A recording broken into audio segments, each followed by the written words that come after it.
Vlogger Mukesh M നായർക്കെതിരെ POCSO case. പ്രായപൂർത്തിയാകാത്ത പെൺകുട്ടിയെ നിർബന്ധിച്ച് റീൽസ് ചിത്രീകരിച്ചെന്നും അനുമതിയില്ലാതെ സ്വകാര്യ ഭാഗത്ത് സ്പർശിച്ചെന്നുമാണ് കേസ്. പെൺകുട്ടിയുടെ രക്ഷിതാക്കളുടെ പരാതിയിൽ പോലീസ് അന്വേഷണം തുടങ്ങി.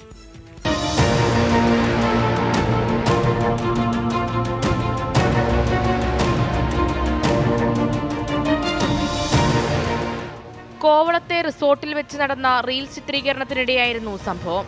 മോഡലിംഗിന്റെ മറവിൽ 15 വയസ്സുള്ള പെൺകുട്ടിക്ക് നേരെ അതിക്രമമുണ്ടായി എന്നാണ് പരാതി. ഫോട്ടോഷൂട്ടിനെ കുറിച്ച് കൃത്യമായ അറിവുണ്ടാവാതിരുന്ന പെൺകുട്ടിയെ നിർബന്ധിച്ച് റീൽ ചിത്രീകരിച്ചെന്നും അനുമതിയില്ലാതെ സ്വകാര്യ ഭാഗത്ത് സ്പർശിച്ചെന്നും പരാതിയിൽ പറയുന്നു. കുട്ടിയെ ചിത്രീകരണത്തിനായി എത്തിച്ച കോർഡിനേറ്റർക്കെതിരെയും പോലീസ് കേസെടുത്തിട്ടുണ്ട്. പെൺകുട്ടിയുടെ അമ്മയുടെ മൊഴിയും പോലീസ് രേഖപ്പെടുത്തും. എന്നാൽ പണം തട്ടിയെടുക്കാനുള്ള വ്യാജ കേസെന്നും ആസൂത്രണത്തിന് പിന്നിൽ കരിയർ വളർച്ചയിൽ അസൂയയുള്ള വ്ളോഗർമാരെന്നുമാണ് മുകേഷ് എം നായരുടെ വിശദീകരണം. അതേസമയം സാമൂഹിക മാധ്യമങ്ങൾ വഴി മദ്യപാനം പ്രോത്സാഹിപ്പിച്ചെന്ന പരാതിയിൽ നേരത്തെ എക്സൈസ് രജിസ്റ്റർ ചെയ്ത കേസുകളിലും മുകേഷ് എം നായർ പ്രതിയാണ്.